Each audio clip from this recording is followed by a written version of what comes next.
Call this meeting to order. It's 6:02 according to the official clock up here. This is the Weber County Commission meeting, and we're holding it today in the offices of South Ogden City at 3950 Adams Avenue in South Ogden. We thank South Ogden City for hosting us. It's very nice of them for them to do this. We move these meetings around occasionally and put them in the evening so people have a chance to come to our commission meetings. Traditionally, we hold them at 10 in the morning on a Tuesday morning, and a lot of people can't attend it. And so we want to give them a chance to come and be with us, and so we're doing that. So anyway, we welcome you. Our invocation this evening will be given by Christopher Crockett.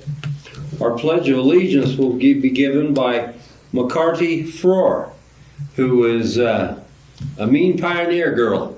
I rode in a parade with her in a wagon this last summer, and she did a heck of a job. So she'll give our pledge, and then our thought of the day will be given by Commissioner Harvey. We'll go to that point. So, Mr. Crockett.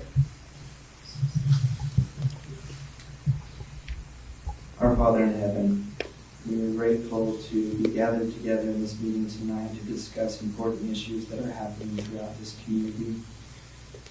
We are grateful for the members of this community, and we are grateful for the leaders who are elected leaders who take on difficult issues. We ask that thy Spirit will be with us, that we will be able to address these issues. We ask that thou will help us go throughout this coming week and find ways that we can help other members of our community to be kinder and to find ways to serve. We love you so very much, dear Heavenly Father, and we ask for these things in the name of Jesus Christ. Amen. Amen. McCarty, come on up. Yeah, thank you, ma'am.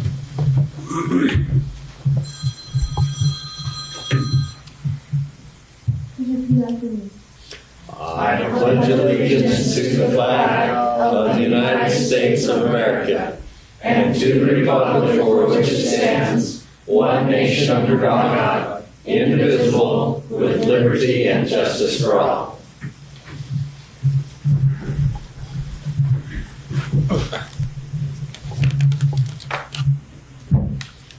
Mr. Chair, what an honor to give the thought here today. Of the meetings when we travel around to the different cities, this is uniquely special for me. I grew up in this area. I've attended this park right here to the west for as long as I can remember, more than 50 years. They used to hold South Ogden Days in this park. The boards coming in were, I knew most of the mayors coming in because they were active in the schools and the different things. I went over to Roosevelt Elementary and then on to T.H. Bell, and I always loved the South Ogden guys, and then on to Bonneville High School.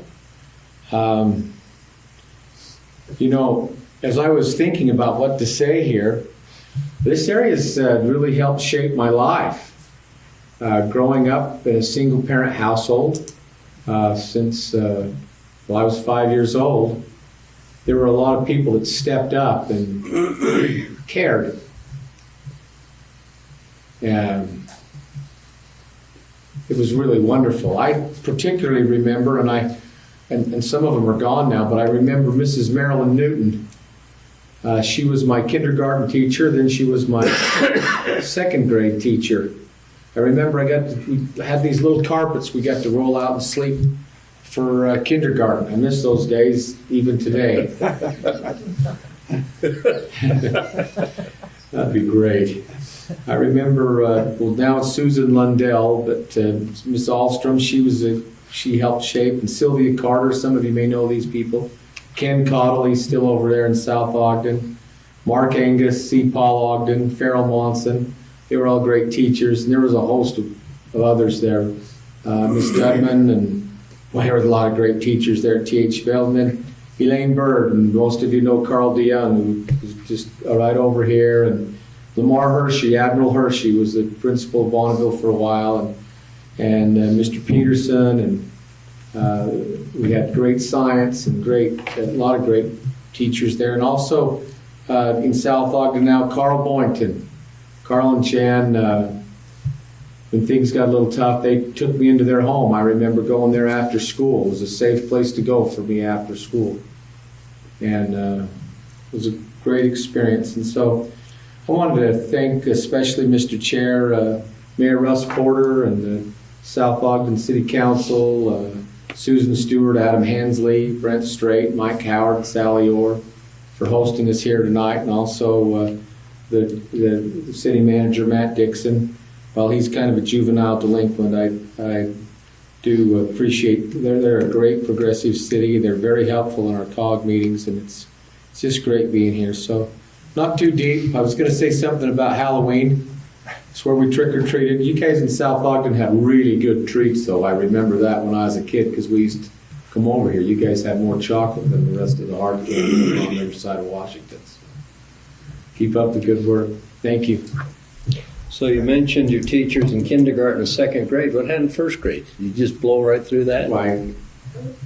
Well, if the truth be known, I had a great first grade experience, but I just can't remember my teacher. When you get my age, you'll probably know what I'm talking about. I've got to look at the pictures again. I'm amazed that you could remember as many as you did. I remember they were Wait till you get to wonderful. be my age, you'll be wondering what school you went to. Reform school. Again, yeah. That was his school. Oh, that's good. Very good. So now we go to the point where we have public comment. Now, normally we don't have a lot going, but tonight we do have an approval on consent of this Halcyon Lake Estate subdivision, Phase 1, consisting of 14 lots. And if there's anybody here who wants to comment on that, now would be the time for you to come forward and comment. So we'd like to open this up to public comment. If any of you would like to step forward tonight, please do. Thank you for your help. My name is Doug Daly. I'm the Assistant City Manager here. Just wanted to bring greetings from Mayor Porter and from Matt Dixon. Also, they're sorry they couldn't be here. They were out of town at a meeting, but they said that had they been in town, they'd be here to support you. Thank you. Thank you.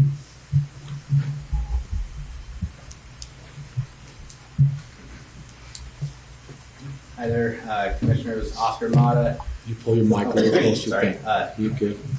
Oscar Mata. I'm not here to speak about the proposal, so I hope it's okay. I'm here to talk about Prop 3 and so I was one of the founders of Weber County Forward that put that proposition on the ballot, and I just wanted to talk and say just how I was disappointed to see in the paper that two of you were against it. I think the reasons were not valid, and I think it showed that there was self-interest over public interest in terms of the support or the lack of support of this proposition. And I think Weber residents deserve a study and a form, because we as residents deserve the best form of county government available to us. And no one sitting behind there or myself know what form is the best form for Weber County. The only way we can do that is with a study. I also want to talk about the barriers that has been set in place for Weber County Forward from the very beginning, whether it was changing the number of signatures or the dates, or the argument that Ricky Hatch decided to draw the name out of a hat on who could write the for argument.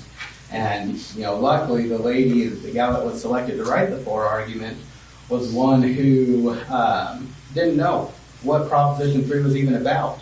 But luckily she came to us and we were able to provide her resources. But imagine if this person was not aware of it and didn't know of Weber County Forward and didn't reach out. That's not fair to the public, Ricky, and I don't think that wasn't your intention, but you need to understand that the county clerk's office is supposed to facilitate elections, not dictate who wins or loses elections.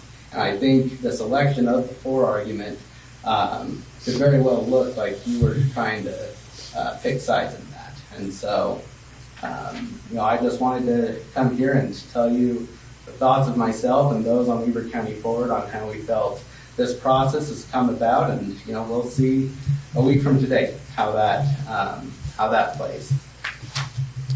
Thank you, Oscar. Yep. You know, I take a little bit of offense in the fact that you call it self-interest. You don't know that. That's speculation on your behalf when you stand forward and make a comment like that to us. And the fact is, we followed all the rules set by law to put this into place, and we've done exactly what we were supposed to do. And I see no self-interest in it at all. Am I allowed to? Oh, you go ahead if you want to. I'll give you a few minutes to talk about that.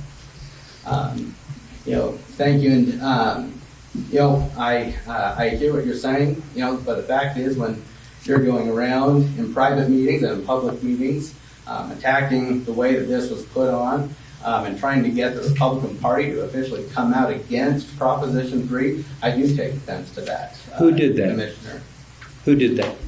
you did. No, I didn't. I challenge that. I've never, when asked my opinion, I've given it. But I've never come out in a public meeting and asked for them to not support it or support it. And I've never, in our Republican caucus, I've never said anything about it other than when I was asked to say something about it. And I've never asked the party to take a position on it. Okay. Did you hear that personally with your own ears? I did. Man, you misunderstood me, Oscar. Well, I wasn't at the meeting. Those that had told me were. Well, but because I'm the one Democrat on the Weber County Forward Board that is 7 members. The others are members of your party. Well, my only point is, before you go choose poking at somebody and making accusations, you should make sure of where you get those, especially when they're not firsthand. Well, our interactions with the commission has proven that the commission is not supportive of Proposition 3, and they never have been from the beginning. This was put forward by Brent Taylor, myself, and others to get it on the ballot. And now, well, I'm going to say it. You put it forward, but you couldn't get enough votes to put it on the ballot. You couldn't do it. So who put it on the ballot? We did. The county commission put it on the ballot, and the author of the bill sitting next to me. And give credit where credit's due. But you weren't. That's the whole point. I will credit that you guys put it on the ballot. But you just said we've been opposed to it, and it was a unanimous decision by resolution to put it on the ballot. So I'm confused. If we're opposed to it, how do you get a unanimous resolution out of this commission? Well, if we're going to get into the details, the reason why is because had the petitioners gotten the signatures, the petitioners would have been the appointment council, where now, with you guys having put it on the ballot, which again, kudos to you. Did we have to put it on? Did we have to do a resolution? Did we have to? No, you did not. Did we keep our promise to do it if you didn't have the signatures? You did. That's all the questions I've got. Okay. Thanks, Oscar. Why don't you Commissioner Farrar? Why don't you stay there a second, Oscar? Okay. Appreciate you being here. I know very well the hard work that you and several others have gone through to get this on the ballot. But let's be clear that the 2 gentlemen sitting next to me, even though we may have different opinions in terms of this being on the ballot, they are totally in favor of the public voice being heard. And so I don't think it's accurate to say that they try to, go behind the scenes or stop this process, at least from what I can see, and I would have to agree. And as being part of that initiative, being the sponsor of HB 224 that allowed the group, the Weber County Forward, to do what they do, I think I'm fairly familiar with the process. And everything that we've had discussions with this commission, with the 2 commissioners sitting next to me, have all been about, let's be transparent, which we are. Let's follow the statute, which we have to. And let's make sure that the community has the opportunity to have their voice heard.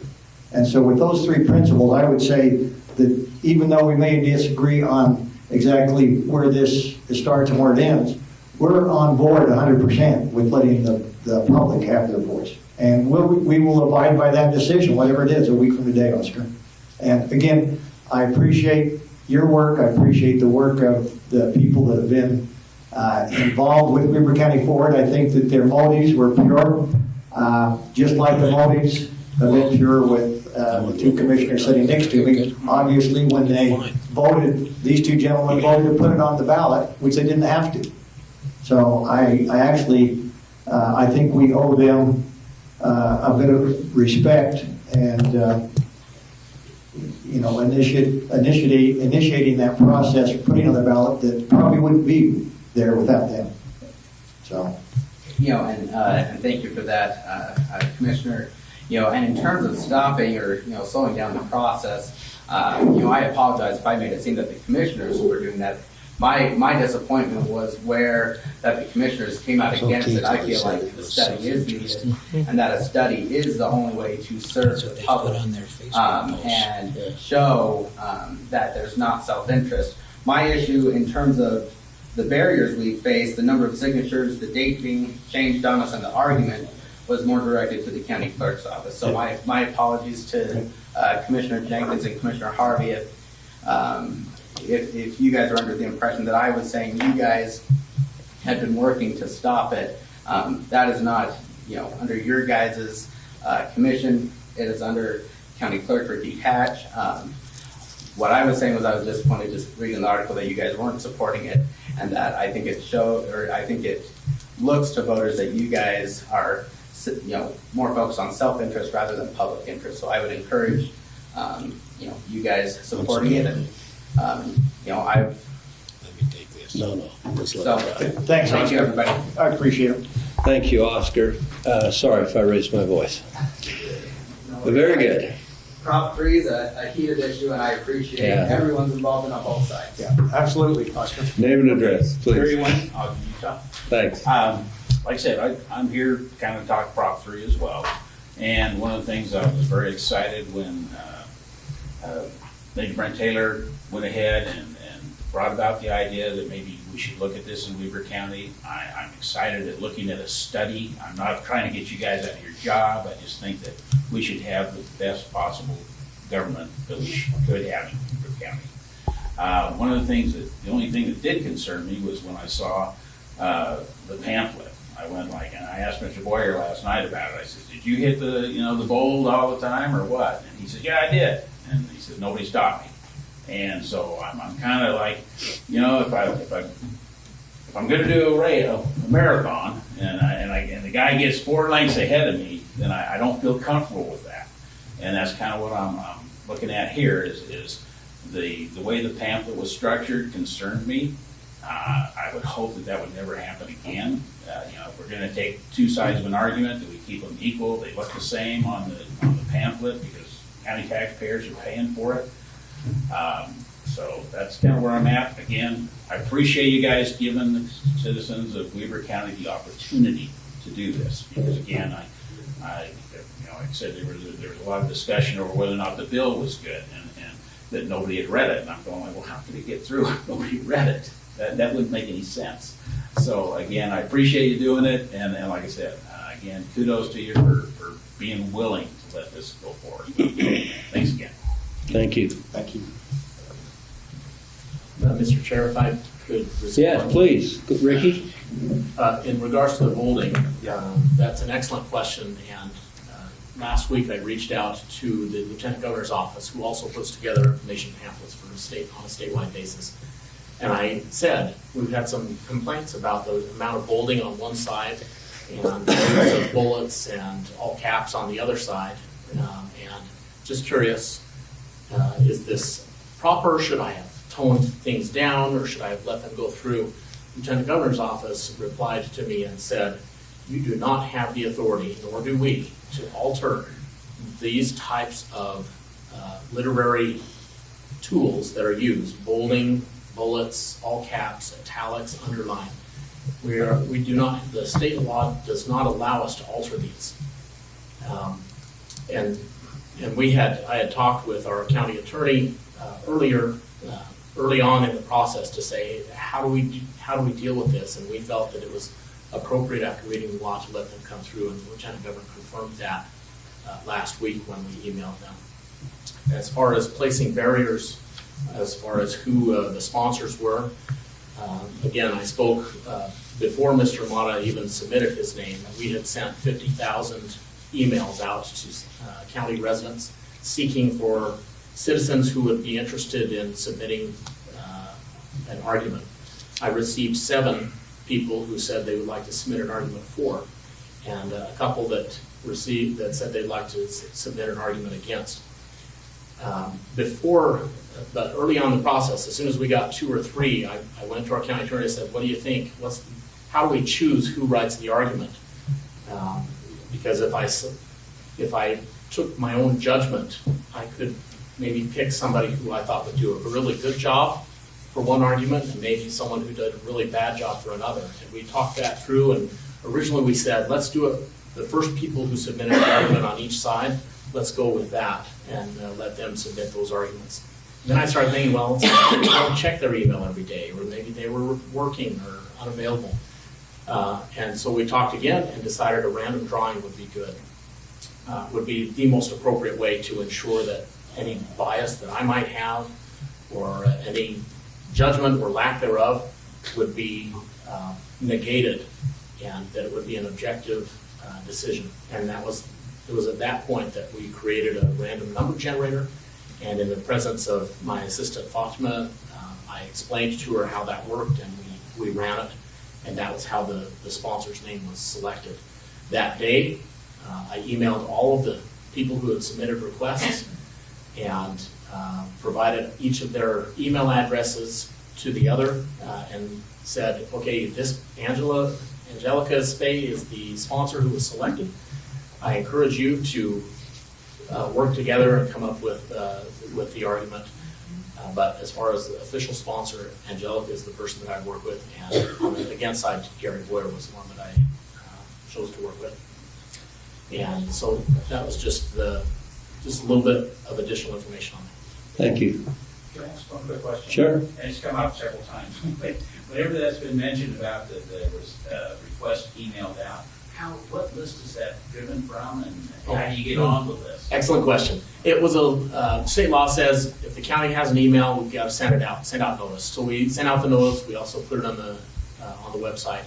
The list of 50,000 emails was through our voter registration database. It was voters who have provided their emails on the back of the envelope when they sent it in, or on a registration form, and so we collect those. And we rarely use that list, almost never. But we felt with the law, the way the law read, we felt, well, we're in possession of those emails, and we probably should follow the law and use those. So if you voted, you had the chance to put your name on the list. Very good. All right. I see nobody else standing up, so whoops. I was just about to move on. Go ahead. State your name, please. And where you Craig live. Hunt. I reside in West Weber at 4054 West, 1700 South. And I'm here I have some concerns with the development that's going on out there where I'm at. I don't know if you guys have a plot map. I couldn't get my printer to print the whole plot map that I'm trying to discuss with you. And Commissioner Harvey, I appreciate your thoughts on that you said about South Ogden. I am a product of South Ogden. I grew up here. I went to South Junior High, and I graduated from Bonneville, and I was living here when J. Farrell Shepherd was the mayor. Yeah. So, a good man. Were you the ones that lived right over there on 4800? No, we lived over here on 40th and Chimes. Yeah, great. So, my concerns are, I don't have any problems with this first phase coming in, but I do have questions and concerns. Where I live, I'm at 4054 West, and there's a proposal for a future access road to the Martini property that's just north of me. And I understand that, and I have no problems with that, but my concern is the developer was told that the county wanted them to put this road in. My question is, is this road gonna be just road base or is it gonna be paved? Okay, I'm getting a nod in the back room, so it will be paid. okay, all right, we're good with that. Now, when the subcontractor was putting in the secondary water system, it came right across, in front of my house and several of the other neighbors' house, and he said that this was going to be put in for the subdivision, and the two past meetings that I've been to, according to the developers, this water would be available to those who are there where the water was put in, the line was put in, and the subcontractor that was putting it in, and I'm trying to get verification on this, that in order to hook up to this secondary water, you have to give them, Hooper Water is the one that's going to be supplying the pressurized system. He said they want a half a share of water, and I've been told different prices on the hookup fee is anywhere from $7,000 to $8,000. Anybody know anything about that? Sean might have. Sean, you don't happen to have any knowledge of that? I don't. That would be a question for Hooper Water. Exactly, unfortunately. Yeah. Yeah, so Okay. we don't have any control of Hooper Water's, their own district. Although, when it came to Plain City, we fell under the same type of deal you did there. I had to give up so many shares to get on, and then I had to pay a connection fee. Okay, And that's, I've got the same thing happened to me in West Haven. okay, understandable. But the neighbors that I've talked to so far are not interested in it because of the price that we've been told to hook up to this. So what I'm trying to get answered now is if none of us want to hook up to this water, we all have secondary water that we use to water our lawns with. And that's a ditch that comes down between the Martini's property that's north of us and Casey Day's property, which has been purchased by the developers. I've been out looking at what they've been doing, and if none of us want to hook up to this water, this irrigation water comes down from the Martini's, and then it comes to a junction box that turns east to the rest of us in the subdivision. And then when we're done with the water, there's going to be wastewater in the ditch that is turned down just west of the property where we're at, and it flows to the south. My question is, if they're developing this property, I haven't seen any signs that they're making provisions to put in a pipe for this drain water to go into. It's So, wastewater. yeah. And my concern is, what do we do with the wastewater that's in the ditch when we're done? Because the water that feeds our subdivision is up on 12th Street, and we're on 1700 South. So you got a lot of water. We try and use as much as we can, Sure. but there's going to be wastewater, and my concern is if that water doesn't go anywhere and sits in the ditch, it causes damage to the ditch. Sure. That's a great question to ask, and we'll have our engineering department look into that. Okay. I appreciate you coming bringing that to our attention. So, question. Yes. Mr. Trout, are you is it? Let me pull your mic down. Thank you. Is your house kind of on a dead end? Yeah. Okay, I'm looking at it right now. If Looking at the if you look at where the 4075 West Street is proposed or is going to be put in, my property is just east of that. Got it. And I've been there for 19 years, and the developer or the owner that had it before, she didn't do anything with the property, and the weeds would grow like crazy. Sure. But if there's pavement that's going to be put in, it's not a problem. Okay? Mr. Chair? You bet. Commissioner Ford? I think it's appropriate that we concentrate on the issue at hand, which is phase one. Keep in mind, phase two will deal with all the questions you just talked about. Phase two goes before planning sometime in November. You'll have an opportunity to be heard at the Planning Commission meeting November, probably December as well. So Okay, your comments, I would suggest, would go to the planning commission when they actually look at phase 2. okay. So the question is, the first 2 meetings, we had sufficient notice about those meetings. I found out about this meeting this morning. And there was nothing said to us about this meeting taking place today. Well, it was noticed, I think it was yeah, in the paper. in the paper. I don't get the paper, Yeah. you know, I don't take it. You know, and thankful I've got good neighbors that said that it was here. Well, you'll So- receive notice when the issues that you just brought before this commission will be discussed at planning commission, I know, beginning. And if you have a question, I would call our planning commission and tell them that you would like a copy of the agendas. And also, Mr. Hunt, if you'll send it right after, or somehow if I can get your email address, I can make sure you're added to the communications. We won't bombard you every day, but every couple of weeks, That's fine. different things. Well, and we will make sure that our planning and zoning folks address this issue. We appreciate you bringing it I up. appreciate your That's time. good, that's a good point. Sean Not, may, these guys in planning, most of them weren't farmers, Sean may have a, so they don't understand wastewater. Commissioners, just a comment on the notice.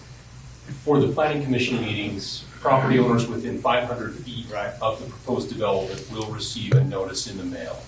We also post all of those meetings to the state public notice website. They're listed on the county's website.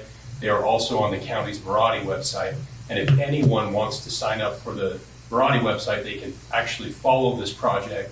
And anytime anything is added or happens, they will get an email that will tell them exactly what's going on. Would you mind getting some emails from the people who have some, there may be a few out there in the audience that have questions about this, and if you just see Mr. Wilkinson, he's the director of the department, and he'll follow through. And we've got some paper right here, Sean. Fantastic. You need a pen? I've got one. Okay. Thank you. He's a department head, he understands about having a pen. One last comment. For the county commission meetings, we typically do not notice because there's already been notice at least twice for the planning commission meetings with a preliminary approval and a final approval. that's right. So That's right. there is not a postcard or anything sent out. So, but even this gesture will help improve that process moving forward. Thank you. Hold on, Sean. Why don't we notice up this meeting if we're gonna be dealing with it? The planning commission notices are courtesy notices. There's no requirement in the state code Okay. or in the county code that requires us to notice for the county commission meetings. And that's just typically what we've done. We've never done that in the 14 years that I've been with the county. Because that goes directly what this gentleman was talking about. Correct. But we do have the Meraki website now. We have much more, the world of electronics, and also on the state notice website we're required to post to. So those are the things that we do. We could certainly look at alternatives if you want us to. It was Well, Chris- also posted to the state website on Friday. Yeah. Chris, when we get back, we ought to look into that. Anything to be better communicators, I'm for. Well, yeah, I'm all for noticing up for this meeting. I think he brings up a great point. Thank you, Sean. Thank you. Appreciate it. All right, Dean Martini. I see you kind of make the start up there. My question is, phase one of the Halicon Estates, phase one, if it passes and they go ahead and do it, does that automatically mean they can go into phase two and the lake's gonna go and everything? It does not. No, Okay, that that's hasn't been brought before I think it's been preliminary discussed at planning commission, but that doesn't go before planning commission, my understanding, until mid-November Yeah. sometime. So Because I brought up. the lake has nothing to do with phase Many one. times that lake, I mean, I know there's gonna be homes and that out there, but that lake, I can only see it benefiting 14 lots, 14 families, and it's gonna do a lot more, I won't say harm, but not good to the rest of the community. And the way the paper put it today, Davis County had a great thing out there in that West Lake Estates, but I've heard terribly different things about that. And they haven't sold many lots out there. But anyway, that is my main question, my main. Thank you, Dean. No, before we look at the next phase, I wouldn't mind taking a field trip Yeah, field experience out there. out there in Davis County and look at that development that Dean just I've told been us about. out there. Yeah, I'd like to go out and look at that. Thank you, Dean. Syracuse, yeah, we Yeah. could see it. I'd like to see that. One more question. I've been out there, and the people out in our community, it's a lot different than what they've got out there, the homes and that out there. Is it? Okay. Thanks, Dean. All right. We'll now go to the consent items then. We're on item F1, request for approval of warrants 2116 through 2143 and 444, 261 through 444, 551 in the amount of $1,371,045. Request for approval of purchase orders in the amount of $177,928. Request for approval of the minutes of the meeting held on October 22nd of this year. Number 4 is request for approval of new business license. Number 5 is request for the Weber County Library for approval to surplus office equipment. Number 6 is consideration and action on a request for final approval for House Salon Lake Estate Subdivision, Phase 1, consisting of 14 lots, and the associated subdivision improvement agreement. Number 7, request for approval of a letter of intent with ADP to provide professional payroll service. Any question, commissioners? No, do you have, Ricky, would you like to go ahead and approach or talk about item 1 and 2? You bet. And you bet. And also, don't forget to mail your ballots in. If you're going to put them in the mail, they have to be postmarked by Monday. But on election day, if you haven't mailed them, you can drop them off in the drop box. Thank you, sir. Drop boxes throughout the county. All right, 44 purchase orders were issued this week for $178,000. Half of that amount, or $89,000, was for the ice sheet, and that's to purchase a Zamboni. 16%, or $29,000, is for IT, and that will go towards buying switches for the health department. 13%, or $24,000, is for the health department to purchase vaccines and some software. And then 6%, or $10,000, is for the road, and that will go towards purchasing paint supplies. As far as checks, we issued $1.4 million in checks. A third of that amount, or $472,000, was for the transfer station, and that was for the lease on the grader. 15%, or $202,000, is for the library. That is for Ogden Valley renovation, and then a final payment for the main library. 10%, or $143,000, is our monthly payment to paramedic fund, and 8%, or $108,000, is for the Weber Housing Authority, and that's primarily housing maintenance. That's it. Very good, sir. Questions, commissioners? Are you ready for a motion? Yes, I am. I would move to approve consent items, agenda item F 1 through 7. second? I have a motion and a second. Thank you, commissioners. All in favor, say aye. Aye. Opposed? So it's unanimous. All the consent items were approved. Item G, under action items, number 1, request for approval of tentative operating and capital budget of the Weber County for the 2020 calendar year. Mr. Scott Park. Good evening, Commissioners. Good evening, Mr. I found out the other day that his grandpa used to live across the street from me. Really? No kidding. Yeah, I've known him all my life. Plain City? Yeah, in Plain City. Wow. Yep. Good Plain guy. City and West Weber out there, so that's where I am. That is good. So the 2020 tentative budget process began actually back in August with gathering all the information from the departments for their requests for 2020. We sorted through those as the clerk auditor's office to make sure they complied with county budgeting policies and procedures. We then had the commissioner listen to the presentations of all the different departments, and then commissioners work together and set out your budget priorities. All that has been compiled into one document, which is the 2020 tentative budget document. It's available now on our website for anybody to see who is interested in looking at it. It's right on the main homepage, just right there. It says 2020 budget. I just wanted to give you a couple of highlights from that. Our insurance costs for our medical went up 8.5%, and our dental insurance went up 15%. We are asking the employees to cover those increases out of their own pockets. However, the county is offering a 45-cent an hour cost of living increase to help offset some of those costs. There's also included a 3% increase for the employees based off of how well they're doing in their jobs. So each year, the employees set these goals. If they achieve their goals, they are eligible to receive a pay for performance, and that can be up to 3% this calendar year. The budget also includes a reduction in the general fund county property tax line for everybody in the county. So everyone in the county is going to see a decrease on their Weber County general fund tax line. With that, though, How many of the county residents? every single resident that pays property tax now will see a decrease in their Weber County general fund property tax line. Thank you. For those who live in the unincorporated areas of Weber County, which is about 6% of the residents, they are going to see an increase in their tax levy, and it's going to be about $20 per year for an average house of $280,000 a year. County has also set aside about $1.7 million into a new repair and replacement fund, and this is going to help us fund the improvements and the maintenance of our buildings and capital equipment as we go forward. So it's a good thing to have. With the tentative budget now being available on the website, we're also going to hold a public open house on November 12th in the Ogden Valley, in the Ogden Valley Library, actually at 6 p.m. We're going to hold another one on November 18th in the Plain City Hall at 6 p.m. And finally, on November 26th in the Weber County Center at 6 p.m., we'll have a public hearing to take any comments anybody has on the tentative budget. After those comments are received, the commissioners will have a chance to reevaluate, make any changes we need to, and then we will pass the final budget sometime in December.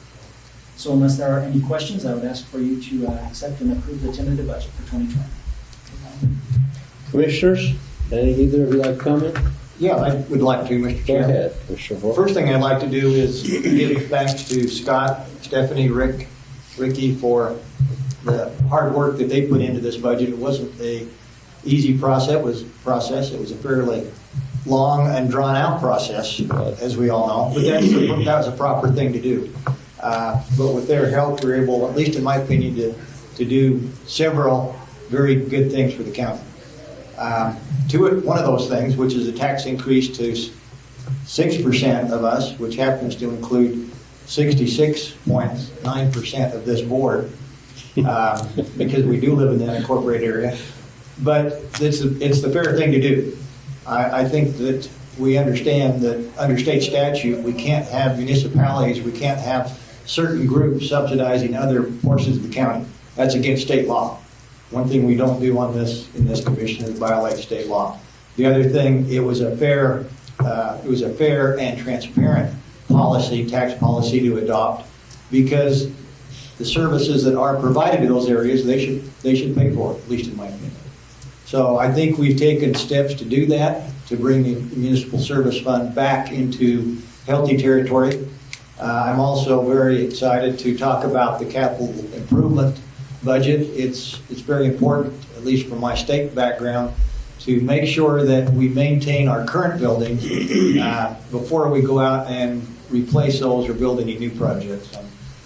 Scott, with your help, and Stephanie and Ricky, I think, and the commission, we made a major step forward for the future that actually will save tax dollars in the future, at least in my opinion. So, thank you, Commissioner. We appreciate that.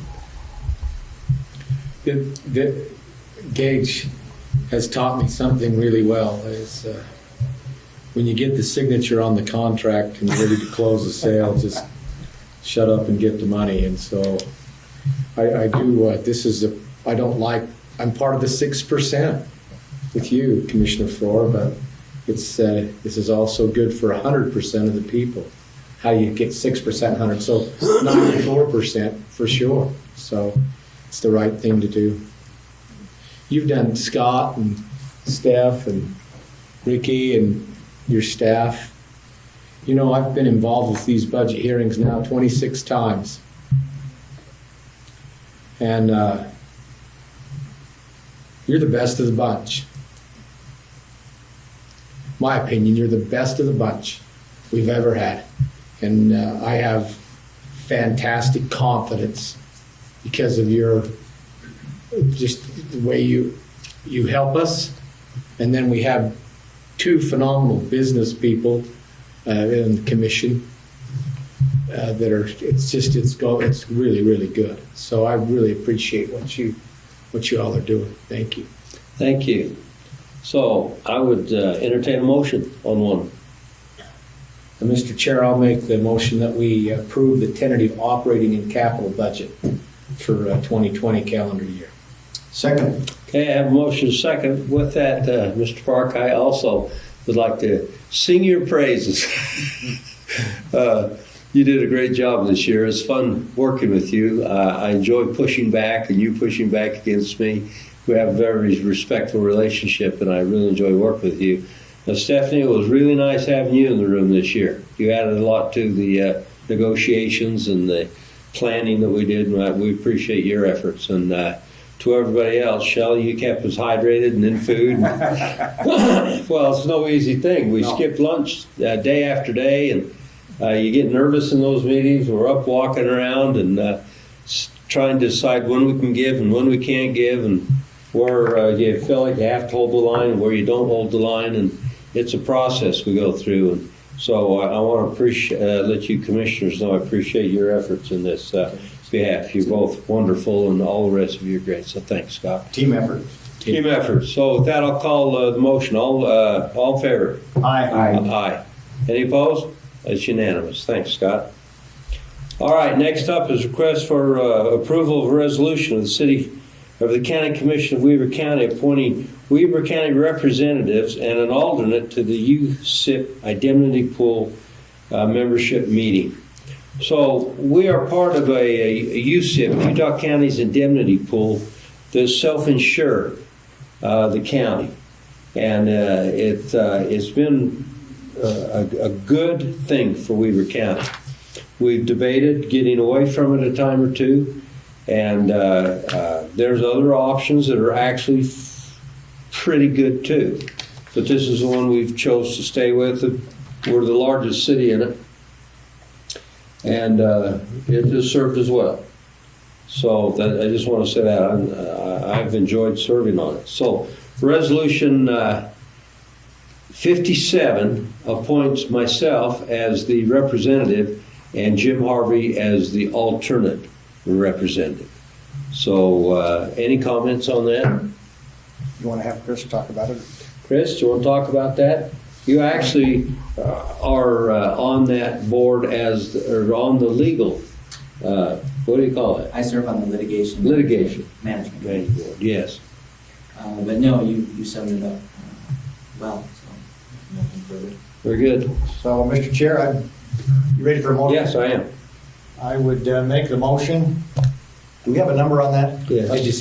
57. Pass resolution 57 to appoint Commissioner Jenkins as the appointed official and Commissioner Harvey as the alternate representative. And I know that Commissioner Jenkins has done a great job in the past and will continue to do that. Thank you. Second. Motion is second. Fatima? Commissioner Harvey? Aye. Commissioner Farrar? Aye. Chair Jenkins? Aye. Thank you very much. Very good. Next item is request for approval of a contract binding between Weber County and Craig J. Bryan for expert witness services for a criminal case. Mr. Crockett. Thank you, Commissioner. This is a request from our prosecutors to enter into a contract with an expert witness to assist in a murder trial, an upcoming murder trial.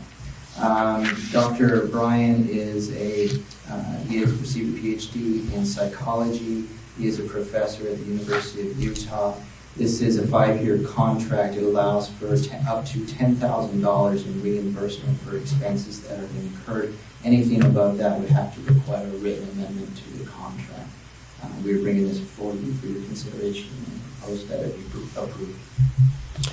Any questions, commissioners? Unfortunately, when you run the courts, we do this. This is what we do. We have to do it. Very good. I'm open for a motion. Motion to approve the contract between Weber County and Craig J. Bryan for expert witness services for criminal cases. Second. I have a motion and a second. All in favor, say aye. Aye. Aye. So that's unanimous. Thank you. Item number 4, request for approval of a contract binding between Weber County and Utah Cutting Horse Association for the UCHA Futurity and Age event. I can take that, Mr. Chair. Well, I was wanting Duncan to take this. His name's on here, and I wanted to see how the goose hunt was this morning. I had to drive by and see him with a boat in his truck coming home from hunting early. Really? And I thought, well, I wonder how they did. Well, you must have been really early. I was pretty early. Because All right. I was out at the fairgrounds today, bright and early, and he was there. I stopped at the back. We have the Utah Cutting Horse Association, which is this contract here. They came in. This is a wonderful contract. It's a 10-day contract that, and these people come in, and our RV park is full, and they also rent hotels. Normally, when I was out there, the trainers would stay out there, and then the owners would come in and stay in the hotels. It's a lot of good restaurant and business here. It's good to have the UCHA back. I checked in on them, and they're really, really happy. I would encourage the public and you commissioners to have another little field experience before Saturday. I'd go out 8, 9 o'clock in the morning, and I wouldn't go too late because it depends on the number of sets they have, but it's a great event. It's really fascinating to watch those horses select cows out of the bunch. They tend to bunch up, wild cows do, and it's, boy, our guys have done a great job. So this is just a contract to approve that event that's going on right now. I'd welcome any questions. Any questions, anybody? Commissioner? No, I look forward to trying to make it out there in the next couple of days. That's why we've been so busy. Cutting horses is something that I've always respected. I've known a couple of my day and been in a couple of events like that. It's an athlete on both the rider and the horse. Amazing horses. Yeah. So, Commissioner Harvey, was that a motion? I'll make the motion. We approve the contract by between Weber County and the UCHA, or Utah Cutting Horse Association, for the Futurity and Aged event. I'll second that. Very good. I have motion and a second. All in favor, say aye. Aye. Aye. It is unanimous.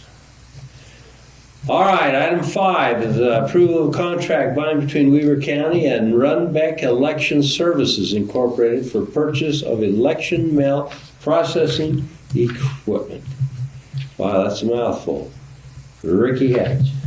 Yes, sir. This is an agreement to purchase some equipment. Next year, we anticipate processing approximately 150,000 ballots in the year. And that's a lot of paper and a lot of envelopes that you need to slice open and a lot of signatures you need to verify. And this equipment will allow us to be much more efficient in the beginning portion of that process, which is opening the envelope, scanning the outside of the envelope, making sure it doesn't have 2 ballots inside a single envelope, and various other things. So this is another example of innovation. This piece of equipment we approved in the budget for 2019.